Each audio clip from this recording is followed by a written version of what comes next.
or actually you have to, Brandon, you have to make Ariel co-host because that will allow you to screen share and it'll allow you to change your name. Yeah, cool. There That's, you go. yeah, And cool. I already put in all the restream stuff on Zoom for Oh, it the says we're live streaming now. So we're live streaming yeah. now, maybe. Cool. Okay. Um, well, let's go ahead and record then too. Hey, everybody, we're getting going over here. Um, yeah. Whoop, whoop. Here we go. Now we record. Awesome. Well, welcome everybody. Some of you are watching this afterwards. Some of you are live. Some of you are on our different various channels. But this is a special webinar with Red Letter Christians in partnership with Ariel and Fellowship of Reconciliation. And this is on organizing, y'all, direct action. And there are a series of these that we've done this series is all about trying to get our voices out in a public way.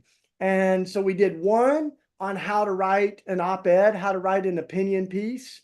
We did another one on how to do a reel with Tim Whitaker at New Evangelicals, how to make a reel, do TikTok, all the hip technologies. So there's that one archived. We did another one on how to write a book, how to publish a book with Lisa Sharon Harper.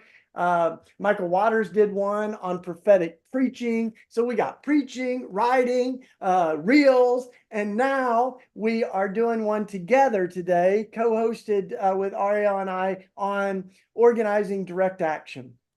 And good to see you, by the way. Good to see you. I think we got to change your name there, but Oh, Divya's our wonderful. I'll fix that.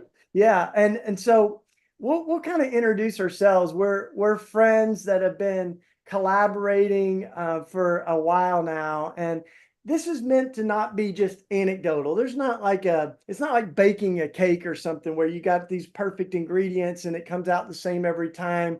There's a lot of variables. There's new things changing all the time, and international organizing can be a little bit different than domestic organizing. There's new tools, just like in a toolbox. You got some old tools like a hammer and a screwdriver. You need some variation of that to build a house. But there's new stuff that people are using.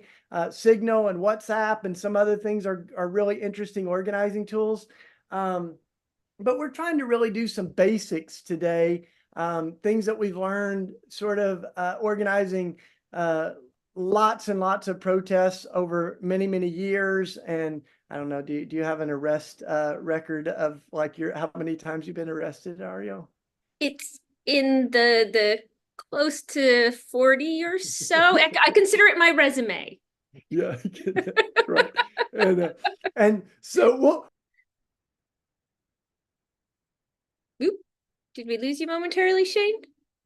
I think we did. So I'll pick up for a moment and say, yeah, we want to do some kind of nuts and bolts and kind of a one-on-one and looking at different kinds of direct action organizing. There's vigils, there's rapid response, something, you got to pull together really quickly. There's faith-based, interfaith, so many different ways that organizing a direct action, a protest, or a vigil can take place. And you wouldn't know it, but there's actually sometimes there's just a list of steps. And I remember the first time that I took the lead as the main person organizing a protest, and somebody actually gave me a list of basic steps and kind of a timeline of when to get a press release drafted, when to reach out to other organizations to ask them to co-sponsor, how to get out the word. And we're going to be talking as well. So I just picked up for you, Shane, as you dropped off. And we're going to be talking about some of the pitfalls that can happen as well, and some of the flexibility that builds in and the creativity. Yeah, I mean, talk about getting arrested and then it just kicked me off. It must be the feds. But I used to, before our house burnt down, I had a little sheet where I would like every time we would get arrested, we'd put a little mark on there. And then my house burnt down, so I don't have that anymore. But it's somewhere around 40. But also, like you might have mentioned this, yeah, it's going to be really powerful. We'll try to leave some time for dialogue at the end. But it's not just about getting arrested, right? And especially we're a nonprofit organization, Red Letter Christians. We can't explicitly and don't explicitly encourage any breaking of the law, but there is a rich tradition, it needs to be said, both within Christianity and beyond that of good trouble, holy mischief, prophetic tradition of troubling the waters. And so you see it all through Scripture. Many of the prophets went to jail. They spoke truth to power and suffered the consequences of that. Of course, Jesus was one of those that was arrested and challenged the structures of power, amplifying those who were struggling. So, when Dr. Martin Luther King was arrested, he said, at first I was disturbed, but then I looked at history and saw what good company I have. So there is a part of this that is about disrupting and challenging, and we'll talk about that some. But it's important that there's all kinds of ways that we can take action. And even when we're planning civil disobedience and actions that do involve that form of resistance, there needs to be lots of layers that people can be involved. And the point is never to go to jail. The point is to expose injustice and try to invite people to take action to make it right. And so thanks for joining. And even if you're watching live or you're watching it afterwards, I'm going to start on the front end. And some of this is just to paint some pictures. I think this is more about provoking than prescribing. It's more about inviting us to imagine together ways that we can do direct action and also create narratives with art and stories. So I'm going to do something dangerous here for me, Ariel, is I'm going to screen share for a bit, and then I will pass it to Ariel, and we'll leave some time for Q&A. But I'm going to talk for a little bit here and show some pictures. So thanks again for joining us. And here we go. So this is the kind of working definition that I've been using for direct action. Public demonstrations whose goal is to expose injustice, amplify those impacted, and influence those with power to respond. So we'll kind of unpack that a little bit, but there's lots of ways. There's a kind of lots of different definitions. Some people would say letter writing, petitions, strikes and boycotts, all of those fit in to this description of direct action. But some of what we're going to be kind of zooming in on are more traditional protests and ways of being public in the streets. And I would invite you to think about protest, or as my friend Brian McLaren taught me to say, protestify, that we're not just naming what's wrong, but we're also inviting people to reimagine the world, to say it doesn't have to be this way. Things can be different. And that's, I think, one of the really poignant things that we would invite from the beginning is to say, we don't just need to be to saying this is wrong, but let's invite people to change the things that are wrong. So I'm going to share some images and go backwards, but these are recent images. And the reason I wanted to use these as sort of a case study is that Ariel and Lisa Sharon Harper, Bishop Dwayne Royster, and several others were a part of crafting this event. And it was connected to a larger direct action demonstration. It was a walk called the Gaza Ceasefire Pilgrimage, where we walked the length of Gaza, roughly the length of Gaza from downtown Philadelphia to Lockheed Martin, which is the world's largest weapons contractor.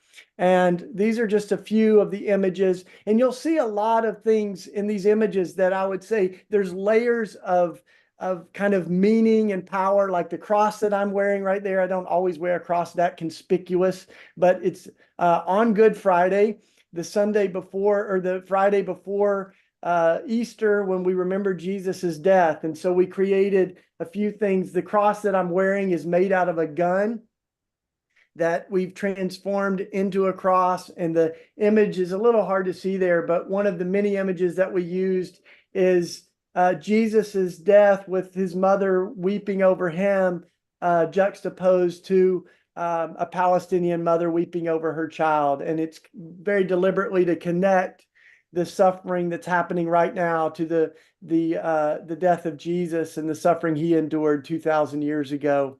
And just a few things to consider as you look at some of the images I'm going to share are these are things I would invite us to think about, and I'll kind of come back to a few of these as I share the images. But one of them, the first, is be explicit and disciplined in nonviolence.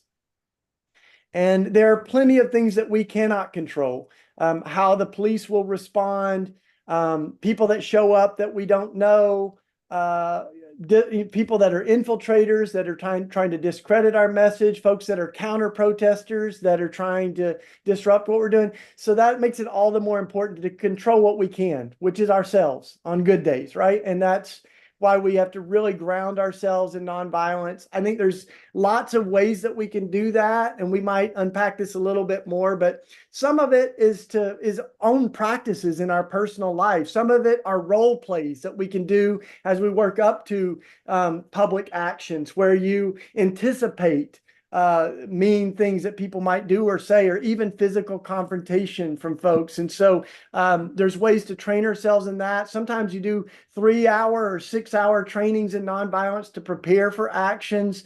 So those are all things to consider.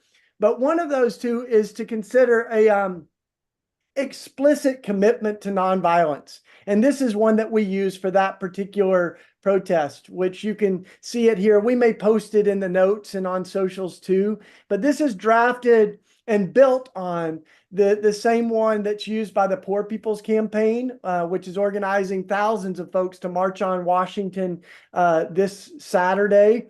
And so we adapted that, but even that is built on Dr. King had a love pledge of explicit commitment to nonviolence. So there's lots of versions of that, but there's ways that you can have people sign that.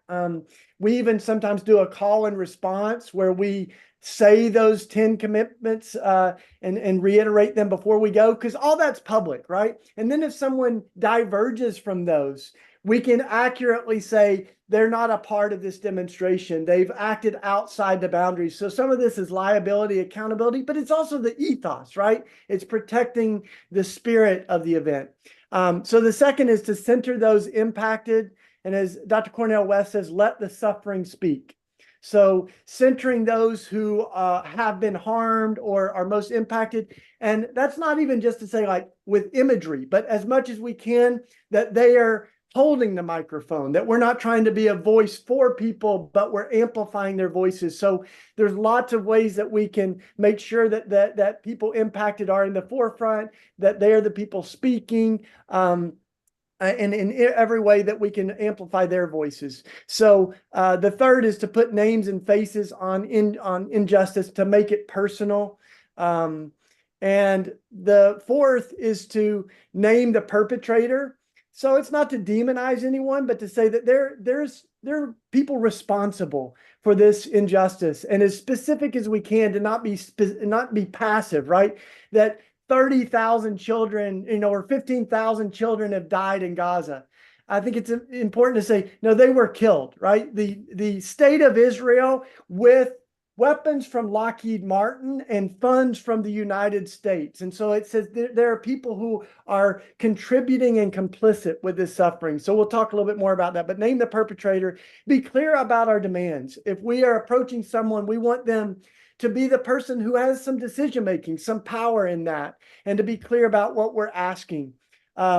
Consider being distinctively Christian.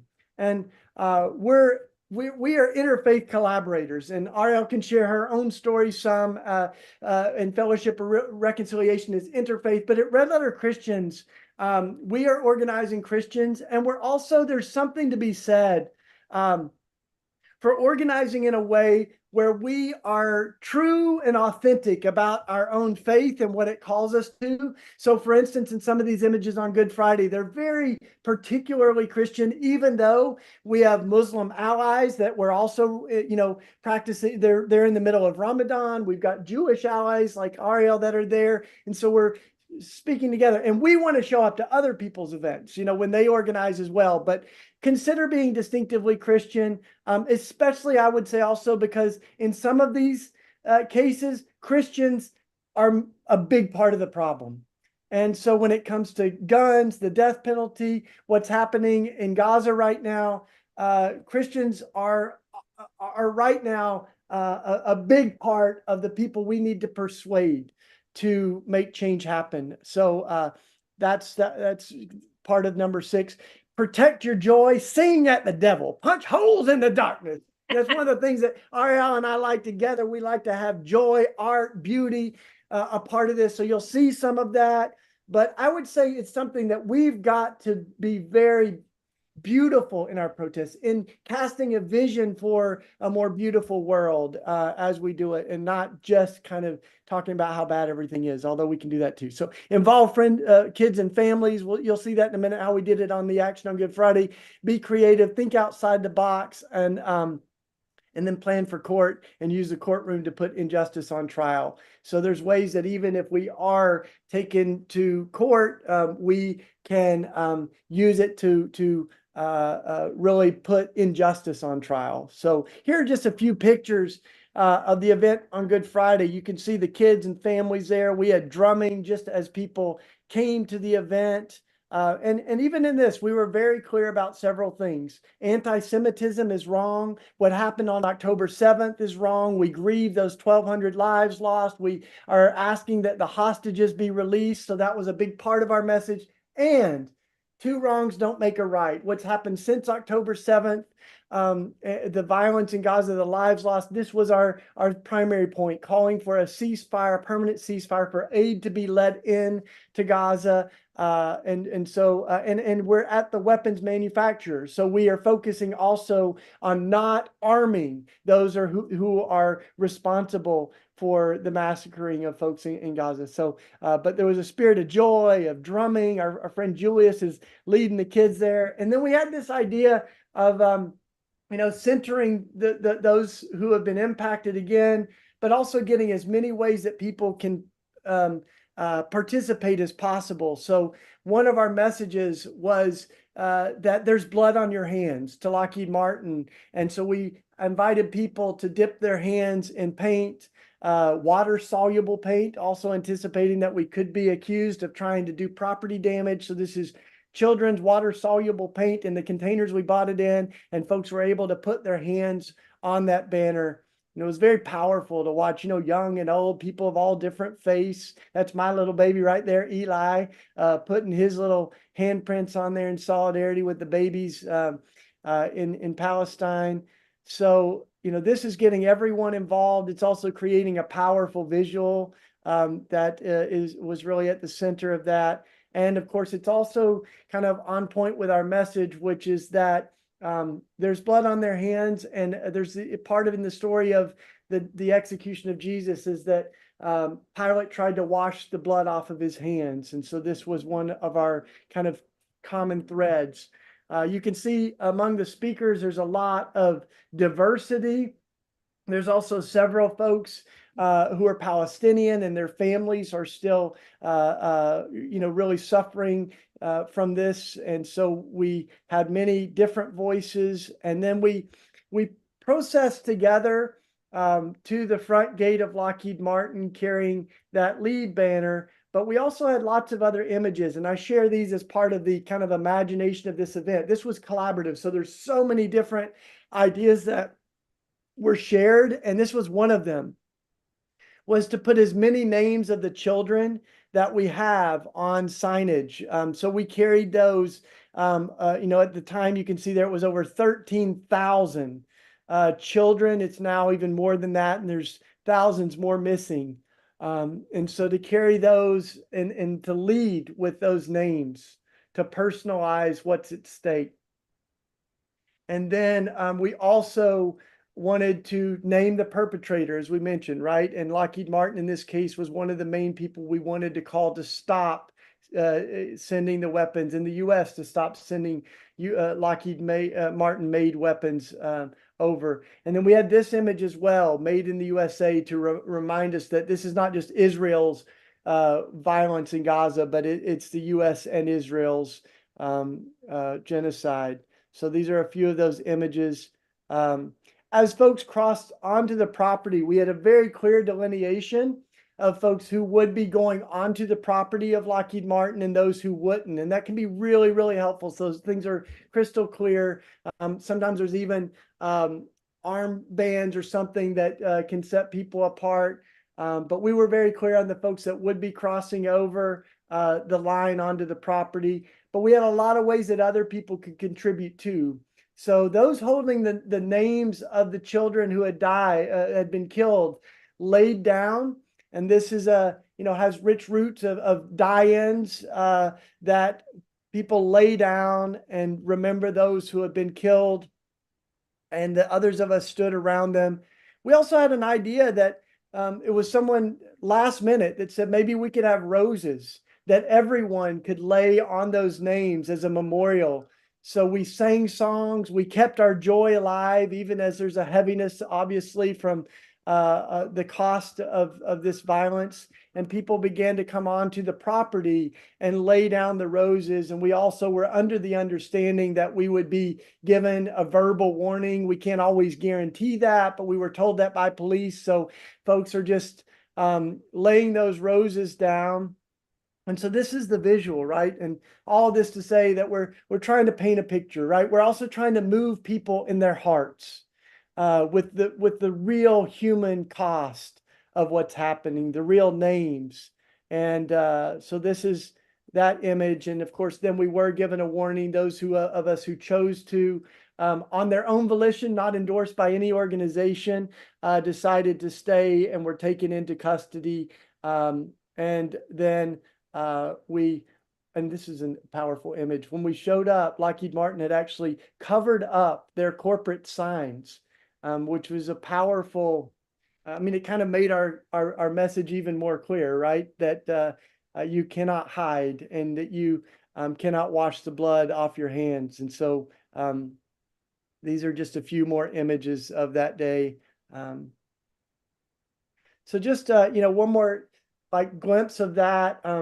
You can see how we use the actual visual commitment to nonviolence. Everybody, as they registered and came into the action, they were asked to sign that. We centered those impacted. We put names and faces on the injustice. We named the perpetrator. We were clear about our demands. There was a distinctive Christian element to it, even though it was open to everyone. We tried to protect our joy and have kids and singing and everything else, art as a part of it. I put this one in, Ariel. It's a smile on your mugshot because you know what, you're on the right side of history. So that's me and the plastic handcuffs on the bus there. But I'm going to stop just for a second and say that we're watching comments and everything too. So if you're thinking things, if you want to respond, put it in the chat, even on, Facebook and YouTube, some of the other platforms we're on, we're sort of watching for those. We'll try to see if there's any questions there in a moment. But that, it was interesting because one of the questions that came up, Ariel, was, what do we do on trial? And in this particular case, we didn't have the bandwidth. Some of this we were planning just within a matter of weeks, and we didn't have a lot of time to organize for the trial. There were also people from out of state. So in this case, we were fined, and people could pay the fine or challenge the fine. And I just want to say, because I'm kind of using this as a case study, you never really know what's going to happen. You could go to trial and then you could get additional fines for the court costs and all kinds of other stuff that they add on to that. But in this case, I went to trial Others paid the fine. I was local, so it was easy for me to go to trial. I also found out when I was arrested, I had several other warrants out for being arrested at Lockheed Martin in the past. So I went to take care of those. So I went to trial and I told the judge, I have other warrants out. He said, I can see that. And I said, I'd like to take care of those if possible. And he heard me out. And I said, Your Honor, in all respect, if we knew that there is a tank getting ready to run over someone, we would put our body in the way of it. We would try to stop the tank. Or if you knew that someone was building a bomb that a week later was going to blow up a school, you would try to stop that bomb from happening. And that's exactly what I saw myself as doing in this case. And the judge sentenced me to 20 hours of community service. Which I continued to do organizing work and count that. And so like that, but you never know. So all that to say is that that this is a part of why we're having this webinar, is to say there's a lot of factors you can't predetermine. And I feel like I've talked enough. I had a couple other pictures that I was going to show Ariel, but I think I will stop. And I want to hear you, and then I'll either add on or we'll just open it up. So thanks for doing this together with me. And I didn't really give you a very official introduction, but Ariel Gold is the director of Fellowship Reconciliation, and I'm sure you'll say more about it. But it's so great just to be friends and to organize together, and it's all yours. I'm such a fan of you, Shane, and such a fan of Red Letter Christians. And so I'm going to tell a little bit about how I came into this work. And then, like you said, you're going to add on. I'm going to kind of dive a little bit deeper into some of those nuts and bolts. I said a little bit of a checklist of pulling together a protest. And then I'm going to give some analysis and examples of successes or failures of recent times. But so I grew up, I'm Ariel Gold, and I'm the executive director of the Fellowship of Reconciliation, the oldest interfaith peace and justice organization in the world. And I grew up in Florida in the anti-war movement of the 1980s and 1990s, a lot of anti-nuclear work. My mother was an activist that way, so I grew up on the Great American Peace March, which I don't know if it still goes on, but it would go from one coast of the country to the other, and we would join in for a couple of days. And at Cape Canaveral, the Air Force Base in Florida, where nuclear weapons were stored, and I would watch and ask my mom, like, why is the person in the collar and the nun, why are they the first ones climbing the fence and getting arrested? And she would explain to me the power of that faith and that message that brings. And so as I came into adulthood and started organizing protests myself, as opposed to, I long continued participating and helping, but started taking, being a main person or an initiator of protests. And I became aware of what was happening in Palestine, and myself being Jewish. And Shane talked about the importance of being Christian, of owning your faith and being in your faith. And so he talked about Christian complicity, and I felt my complicity as a Jewish person and there, and witnessing the abuse of my faith and crimes being carried out in my name. And I made a commitment that would always be a core of the work that I do in organizing. I work on a lot of different issues, both domestic and international, but that always remains a responsibility for me. And so I want to talk a bit about, I talked a bit about checklist. And so some of these are going to be like an expanse on the things that Shane was talking about. So you decide you want to protest, right? Like something's going wrong, gun violence, wars, forever wars, military budget, right now, the war in Gaza, so many things, right? So many things to protest, death penalty. And as Shane said, who's your target? But when you've got a target, you also need a location. Where is that location? Do you want to be in the center square of town? Do you want to be on a busy street corner with people passing by?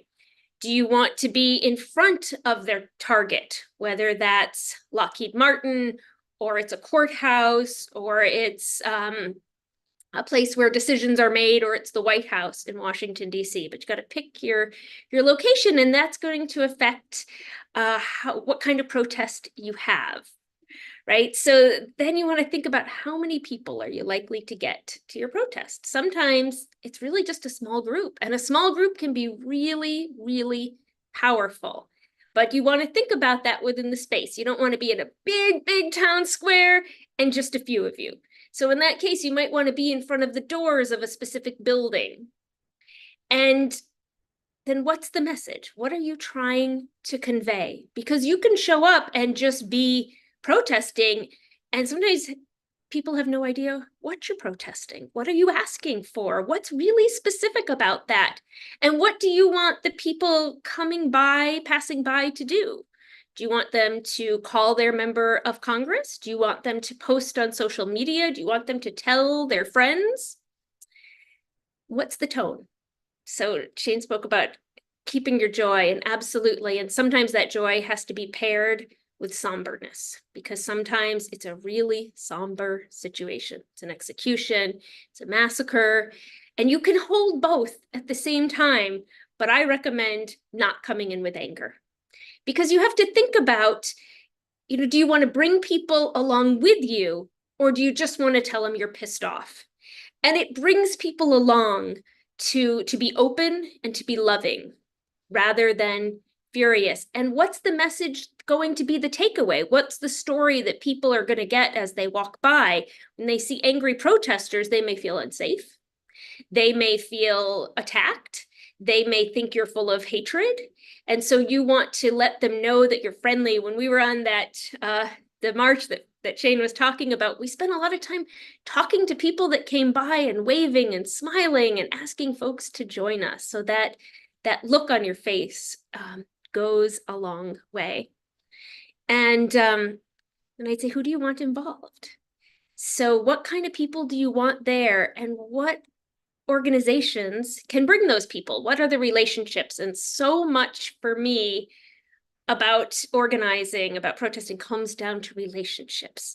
It's how you build relationships, and it's how you build them in the long term. It's how you show up for other people of other issues with other struggles, whether it's labor or healthcare. Where are you, and how much are you willing to help? And do sometimes the nitty gritty, right? Sometimes you're, spending hours. I've spent hours making a list of contacts. And, they said, like, somebody's got to do this. And look, I'll do that. I'll get that contact list made. I'll type in every email address that was written down on a sheet of paper that we passed around, and there's 200 of them. And people remember that. They remember that you showed up and you chipped in. And so then when you want to call on your community and say, hey, can you help? We're doing this action and we need turnout. We need people there. We need solidarity from other faiths. We need people with media skills. We need people with art skills. And so then you're building that coalition. And so how are you inviting them in, and what are you offering to them as well as you invite them in? Is it acknowledging them when you give a talk at the protest about who helped out and who was involved? Is it promising to show up? Sometimes it's a direct coordination, like, hey, we're going to turn people out for this, and then you'll turn people out for us for this. Like, great, because we're stronger together.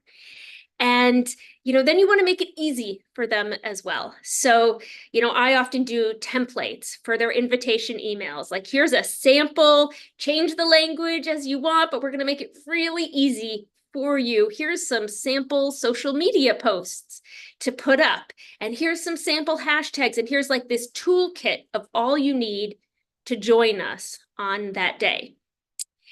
And, a protest, it seems like it would be a quick, it seems like it's an easy thing, but actually you get out there and you don't want to be there for just 10 minutes, and you have a lot of time to fill. And it's amazing how short you chant a few lines of a chant, and all of a sudden you realize like 3 minutes have passed and you've got a lot of time because you want to be there gathering energy and gathering people.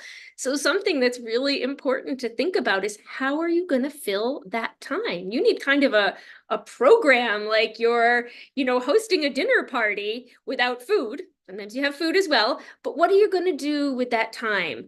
Do you have a whole lot of list of chants? Are you altering chants with songs? Do you want a list of speakers, which is a great way to give back to your co-sponsoring organizations, to your partners who came and turned out for you, to give them each a chance to speak and address their organization and their issue?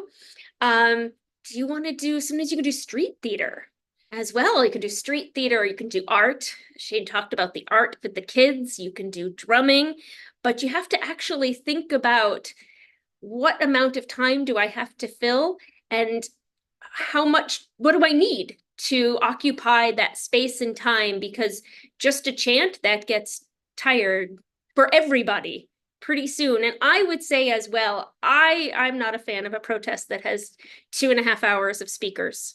Oh, I tell you, I get tired myself. I'm just ready to take a nap. I like a little mixture, have a speaker, sing a song, have another speaker, do a chant, have a little theater, have some children's activities, give some information, but have different things to occupy the time.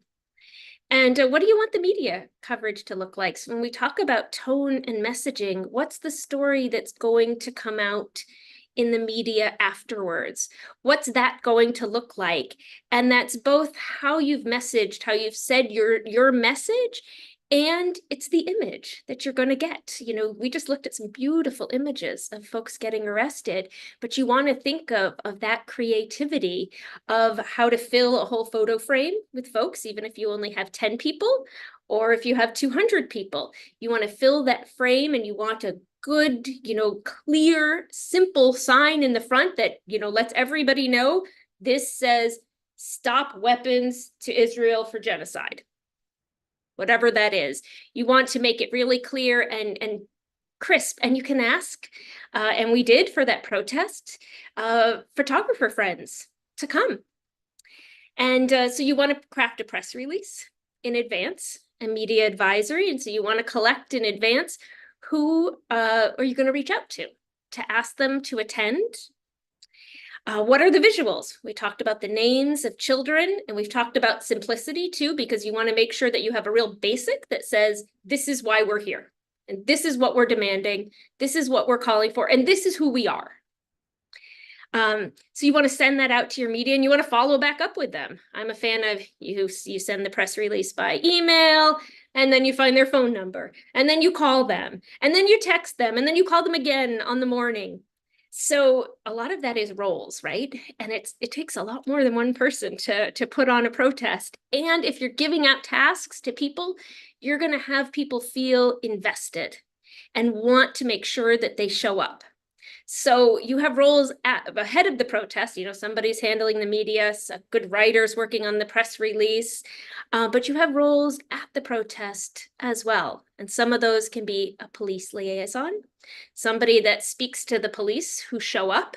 And I've often been a fan, my friend Pocky, who is always our police liaison in DC. She's an elderly Catholic woman with white hair and just the kindest smiling of face. And she can disarm any police officer who's thinking of getting aggressive or wants to kind of get you out of there faster or whatever. And yeah, she's that face that you want to see. So you kind of want to think about, I can be a little bit excitable. I'm not always the best for police liaison within that. You want a really calm, disarming type of person. You want somebody there that talks to the media and gets the message across right. Because one wrong thing said to the media, and you want them often identified, sometimes with like a sign on, if you have if you're not sure who's going to end up there, you don't want to have somebody come there that speaks violence, that gets really aggressive. And so you want to identify, this is our media liaison. They have our talking points. They know how to communicate what our message is. And especially these days, and as I get into some of the pitfalls, you might want a de-escalation team. And that can be for a de-escalation with counter-protesters who may be getting aggressive, physical, verbally violent. Sometimes it's people in your own group who are getting aggressive, verbal, reactive, traumatized. But sometimes you need a de-escalation team. And I would say, especially these days. And then you have to do follow-up. So one of the things, you feel like the protest is over when it's over, but it's far from over, because that's the moment for the media work. That's when you want to be able to give interviews. You want to get it out as widely as you can. You want to get social media posts up of it, images up of it. So you want a team afterwards that's going to be prepared to just plug in right away. You know, while folks are maybe still getting out of jail, they are on their computers, they're reaching out, they're making contact, they're telling the story, they're saying what happened, they're sending out the pictures. And you want jail support as well. And especially like me, yeah, good 40 arrests. I've been arrested on the spot many times. I've been arrested over in other countries and just done it all on my own sometimes. I remember once I got out of jail in DC and my cell phone had like 1% left. And I was like, how do I call a car to come get me? Because it's going to be a while before my fellow protesters figure out where I am yet. And they certainly don't know that they let me out. So, but that's not the same for somebody's first time, right? If you're new to getting arrested, to civil disobedience, it can be really scary. So you want support for those people as they get released. You want snacks, you want love, you want support for them, rest. You know, maybe it's cold out, maybe they need a sweater. So you want to think about how to care for your team. So I want to talk about first kind of my favorite of protests. I wasn't the planner of this, but it was just one that I thought was so impactful and so beautifully done. So in 2014, during one of the assaults on Gaza, a group, AROC, they're called Arab Resource Organizing Coalition, something like that, out in the Bay Area. There's a port there where, you know, Israeli ships come and go, and some of those ships have weapons. US weapons go there, Israeli goods come in, and so they wanted to do what they call block the boat, prevent an Israeli ship from docking, to send a message. We are going to stop business as usual for this country as it carries out bombs. So we want to block that boat. And they can get outnumbers, right? So they could get hundreds of people out there in front of the port with signs and banners and protesting, but that's not going to stop the boat from docking. It's the dock workers who can stop the boat from docking. And you don't want to piss off the dock workers, right? You don't want to be out there with your banners and your signs and they're trying to get to work. Just like you might sometimes not want to block traffic, right? Are you going to make people feel drawn to your cause, or you're going to make them annoyed that you made them late for work or they lost a day of work? So AROC had actually spent years building relationship with the dock workers, with their union, because they had labor cause and they were working for their labor rights.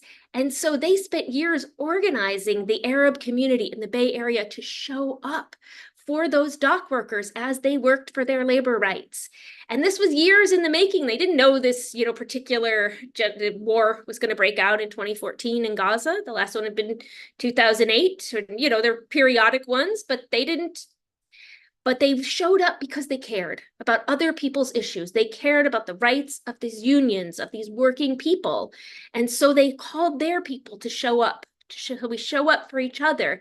And then when the time came, they went to those dock workers and they said, hey, we want to ask you to refuse to unload these boats. And they did. And I think it went on for maybe a week, and then it went a bit around the country of blocking the boat. And it was called the Zim shipping line. It's an Israeli ship, and it could not dock to unload its goods. So that's one of my favorite examples. And it's because it's the relationship building, that long time solidarity with each other's struggles, knowing that all of our struggles are one and our liberation is bound up in each other. So now I want to talk about my least favorite protest, which took place this past weekend. If folks saw, there was a protest outside of a synagogue in Los Angeles on Sunday, this past Sunday. And I want to give the whole, I'll start with just what the headlines were and what I saw, and then I'm going to give the background story. But so I saw some images of a lot of violence, of, you know, one person attacking the other with an Israeli flagpole, and somebody clad in a kufiya beating somebody over the head with a skateboard, and, you know, images of the synagogue. And I said, oh my God, this is horrible. This is horrible. This is a horrible incidence of anti-Semitism. This is unwelcome. This is horrible. And then I saw President Biden wrote in and made an official statement condemning the protest, condemning the pro-Palestinian movement, and calling it rabid anti-Semitism.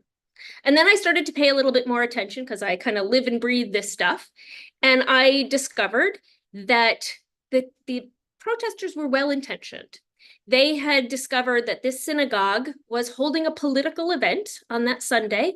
There was an Israeli real estate event at the synagogue that included the sale of illegal homes in the occupied West Bank. So they wanted to protest that. That's a great thing to protest. I protested that many, many times. And in fact, in New Jersey, near where I live, there had been a similar event, and the Jewish Voice for Peace chapter had organized protest, and it was quite successful. The media coverage was pretty good of it. But in this case, it was not Jewish-led, which is I encourage it to be. If you're going to be outside a synagogue, which is maybe not the best idea, period, you have to really think, is this going to work? Is this the right target? How's this going to come out? And in that case, you know, if you're going to be in front of a faith community or religious community, you should be from that community, or at least heavily represented and led by that community. So this wasn't, and they advertised their protest, and some really right-wing Jewish sects that are very pro-violence and very extremist heard about it. So they organized a counter-protest. And the Palestinian group came, that tone was anger, right? They are angry about, rightfully angry. There's a genocide going on. Some of their family members are dead. Some of them they can't reach. This is really painful. And so they're angry, but then anger shows. And then it's a Chassidic Messianic Lubavitch sect. They came out with their people, really violent and really trying to provoke that violence. And you know what? They succeeded. They succeeded, and in all out, it looked like a street pub brawl taking place in front of a synagogue. And it was an ugly looking scene. And the images I had seen from the beginning, I didn't know who started what. I just knew there was a lot of violence. And after that, there were groups of the pro-Israel protesters roaming the neighborhood. It is a heavily ultra-Orthodox Jewish neighborhood with families, young children throughout the neighborhood. So you've got the pro-Israel protesters roaming the neighborhood looking for people to beat up. Ooh, excuse me. Let me just delay that. Okay, and you've got the pro-Palestinian protesters moving their way into a Jewish deli during lunchtime where families are eating, and, intimidating. It's disaster, right? And the result of all of this was a message that those protesters had been there to create violence and to spread hate. And the result as well is a lot of money that is now being given from the government to the Jewish community there. And that will embolden the violent pro-Israel protesters, who were also the same ones who attacked the UCLA student encampment. So nobody won in that circumstance, right? The Palestinians didn't get any closer to liberation, and Jewish families held their children in their homes and closed up their doors. So you want to be careful, right? You want to be careful. And sometimes you do get a lot of hate and a lot of anger, and it can come at you. So how do you reflect that back with love, right? And Dr. King spoke a lot about this, and you want to reflect the violence, whether that's the violence of the police, the violence of Lockheed Martin, or the violence of counter-protesters. You want to shine a mirror on that violence. And the only way you can do that is with love, with peace and with love, and with strict and strong nonviolence, whether that means sitting down, whether that means you get beaten and attacked, whether you have to get your children out of there quickly, the youth there, whatever it is, you need to hold your space, your godliness, because that's your cause, right? So I want to end there. And okay. This is a fun tag team. This is so fun. I knew that you would be really practical, and so everything you said is so wonderfully concrete and helpful. Um, oh, it's just great. Can I pick up on a few strands and then Please, we've got plenty of time. I told people we might go just over the hour, so we've got another at least 10, 15 minutes, and feel free to put your questions in, y'all, or your comments. I saw Benjamin said, I'm just realizing the similarities between planning a church service and a protest. We need creatives and organizers. And, that's exactly right. And just like you've been to many church services that are terrible and some that are absolutely stunning and beautiful, mystical, transcendent. I mean, there's a lot of similarities. And I think there's even, from the Christian tradition, but most religions have different sort of rituals, right? So some of this is creating imagery, public art. It is a form of street performance, although I think it goes deeper than that, right? We're not actors, but we are trying to provoke and stir people's hearts and minds. And so, yeah, and I often think of some of the direct action that we do as a form of public prayer in the best sense. I mean, there's been times that folks have organized protests on the southern border where they actually served each other communion over the wall as an act of worship and an act of really prophetic resistance, right? Yeah. And Ariel, I thought you said another thing that you said that I thought was really helpful is, we looked at that the recent protests that we organized together at Lockheed Martin, and there's a few hundred people is powerful, but a lot of protests can be really powerful with a few people. And it's just helpful to think of how to organize differently with that. And one of the not too long ago, there was the NRA, the National Rifle Association, held their conference just right outside of Uvalde, right after that shooting.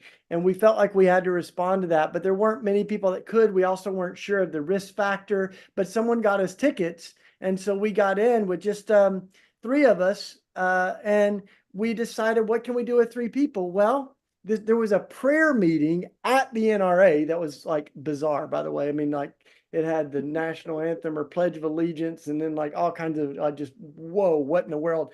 But then all we did was we read the names of the children that were killed at Uvalde, and did a little prayer, and we were removed from there.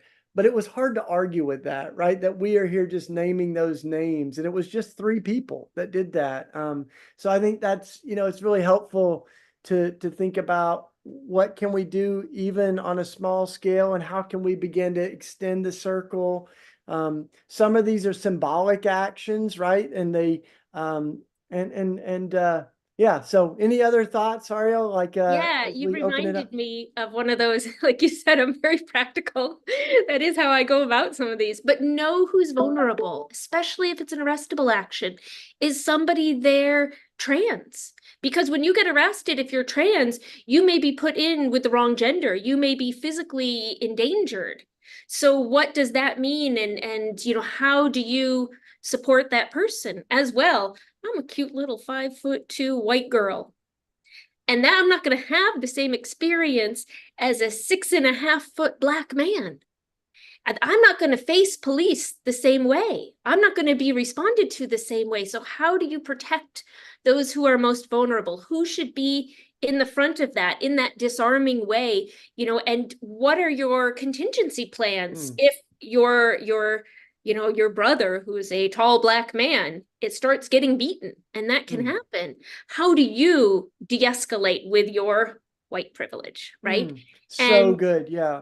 And that Really helpful. happens, right? That really happens. So how do we think about those? And often those folks are a little more afraid to be there, because certainly they have a different threat assessment. So how do we show up for each other? Yeah, it's real helpful. And I think that all this to say too, like, again, we're not endorsing any illegal activity, although we have participated in some personally. But if you are a minor listening to this, if you're under 18, there can be very different consequences. And so all of this is to say, students, young people have always had a central role in social change. They've often been a way ahead of the old people. So like in apartheid South Africa, the Children's March, like, young people integrating schools, like there's all kinds of history there. But when it comes to something that could be an arrestable action, this is a totally different scenario. Likewise, if someone has a criminal record, this happened in real time, Ariel, that someone was a part of an action that, we didn't really think about it. They didn't think about a long time ago. They had been arrested for something and did the sentence for that. But they were treated very differently because of that record for the exact same action of nonviolent, prayerful action. So all that to say is there's other things to weigh out. And that's why it's important not to centralize or focus only on the arrestable action, but think of all the layers that people can be involved. And there's laws that are bad laws, and there's laws that are reasonable and good laws. Like, so, blocking a bridge or something like that. Like, is that a good idea? I think that those are all things worth considering. In contrast to that, when we went to Iraq over 10 years ago to try to stop the Iraq War, we took medication publicly, knowing that it was illegal to take medicine. And that was part of our point, right? Is that this is messed up. The sanctions, the way that we're treating Iraqi civilians and people in this conflict is messed up. Same in Gaza right now, right? So we face the possibility of 12 years in prison for taking medication to Iraq. So all of those things are like really massively important to think through and weigh out the consequences and what laws we're pushing. So yeah. And I would say, like, sometimes you ask yourself, it's in that planning stage, like, why do I want to get arrested? What's the benefit going to be? Would it be any different if I didn't? Does it help? Sometimes it helps convince people how committed you are to this and how dire this circumstance is. And sometimes it brings media that wouldn't come otherwise. But other times you can get the same thing accomplished with just a protest. And so, you want to think through that. Why am I doing this? And what's to be gained from this? Yeah, cool. There's been a lot of like action and activity on the different things. I'm also on the Twitter. Folks are following on there as well. But I wanted to, there's a question here in the chat about allowing the freedom of expression, maintaining like protecting your message, basically, right? And some of the consideration of how to not be victim to either anti-Semitic or Islamophobic, kind of imagery or messaging. And we did navigate some of that on the Good Friday event. Even the image behind me, by some folks, this is an image of like the traditional nativity. It's been called Christ in the Rubble. Kelly Lattimore created this, but it's got a more contemporary vision of the destruction of war and Jesus in the midst of that. So I think that, like, I would say that part of what we were making clear is, one, that we're not, even in our messaging around everything on the website, on flyers, that we stand against all forms of hatred and violence, including anti-Semitism. And we were explicit about that to anticipate that. But also to explain messages. I mean, part of what we're doing is creating conversation, right? So when we had the image of Jesus and Mary juxtaposed to the Palestinian mother over her child, on the back of that shirt, it says, Jesus's words, his own words, which are, whatever you do to the least of these, you do to me. So we wanted to be really plain that that we believe it's not about who's doing it, but whoever is hurting widows and children and the most vulnerable people, we're doing it to God. Like that God takes that personally. So you want to say anything more about that? Yeah, like I'd say that's why it's so important to have some really bold, clear signage, because you're likely in a public place, which means you can't control some scragglers on the outside. Sometimes they're infiltrators. Sometimes they're just uninformed. And sometimes they're there because they just want to make trouble. And, so when we saw the student uprising, recently in the student encampments, there was somebody with a Jews go back to Poland sign, or a, you're next to bomb Tel Aviv or something. But as long as if you have that big, strong, pervasive, right, many people in the same shirts, then the message you're sending is that this is our messaging and this is what we are here. So that's the best you can do to distract from something that might be on the sidelines. Mm-hmm. Yeah, and the other thing I thought is, like, sometimes people, part of why we anchor ourselves in the nonviolence and the prayerful spirit is because there's things that happen on the spot. And Ariel, I was thinking of one. Someone was killed in our neighborhood, and so we had a prayer vigil in the streets, but there were a few hundred people that showed up, and we had pro-gun people that showed up as well, gun extremists that had, flags, and they actually posted on the internet, bring your guns, have them out there. So we were very postured to respond. We still held the vigil. But when they began shouting at us, they were saying really racist things, really mean things, hateful things. We decided, let's not outshout them. Let's pray. And that's when we began to pray the Lord's Prayer. And we did it as a group. And they started singing God Bless America over that. And I get chill bumps because it was so profound that we're just praying and they're shouting like this song of God, bless America. And it really helped our cause, right? Like it showed I think the true spirit of who we are. And so sometimes it's not about trying to be louder or more powerful, but as Dr. King said, we're trying to expose injustice. And sometimes that's why nonviolence is so powerful, is even when dogs are put on people, water hoses are used, all the violence of the system is unleashed. And if we respond to that, not on its own terms, but with nonviolence, it actually holds up a mirror, right? And one of the most powerful protests I was at, Ariel, did exactly that. They held mirrors up to the police. They actually weren't real mirrors because they didn't want them to be broken and used as a weapon or whatever, but they were mirror-like, and it forced the police just to look at themselves. Yep. Right, to look in the mirror. That was the point of that protest, and to say, why are you coming in full riot gear to a prayerful protest with families and children? Or I think of, the sanitation workers in Memphis, where I am a man. That was the message, right? Like, and so sometimes it's very simple messaging that can be really profound, or really simple tactics like holding up a mirror to the riot police. I'm a big fan of simple messaging. I think that it gets that across sometimes, and sometimes a simple demand. What I loved about the student encampments is they had not just a simple demand, but it was meetable, right?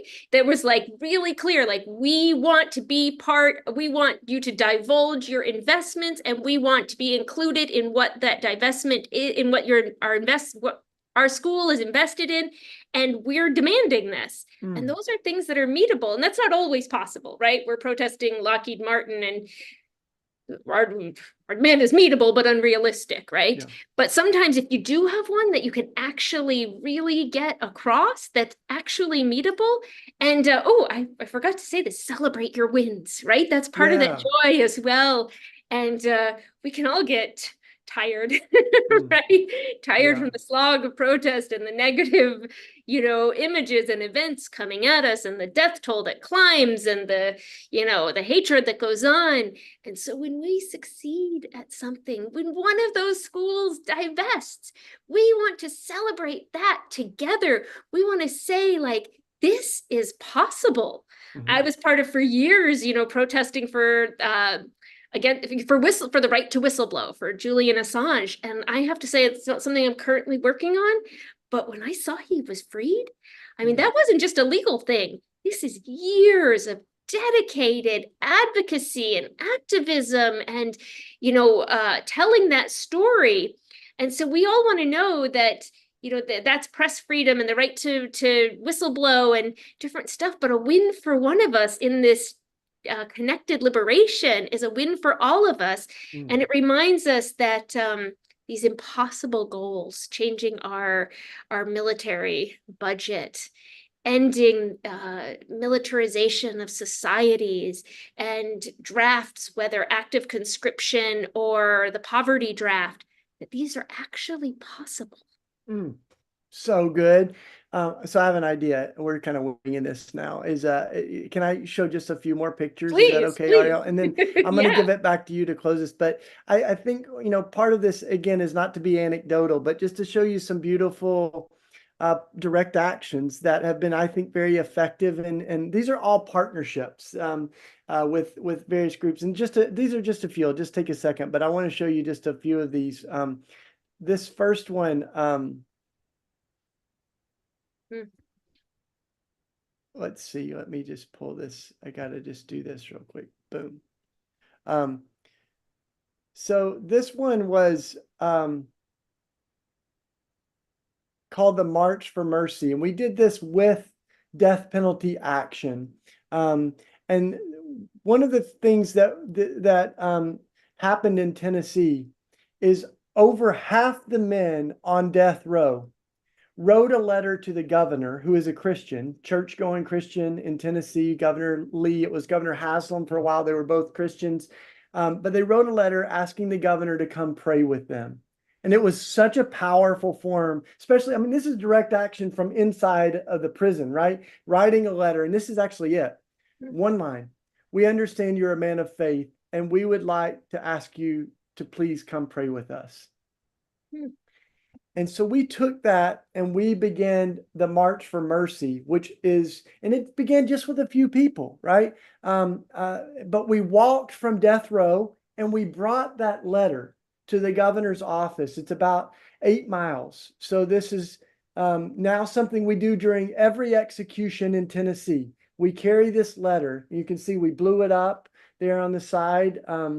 And it's a very powerful witness, even just for a few people. And the men on death row wrote this. So we were able to get this out of the prison. Blessed are the merciful, for they shall receive mercy. And we were able to get people to sign it, right? So this is a way to get people to write messages of mercy that we took to the governor. And this actually Stu G, who is a musician. He's also performs with some of the most influential Christian musicians out there. So this is all to engage, get people to lean in and get people to write messages. This is one of the guys who was executed.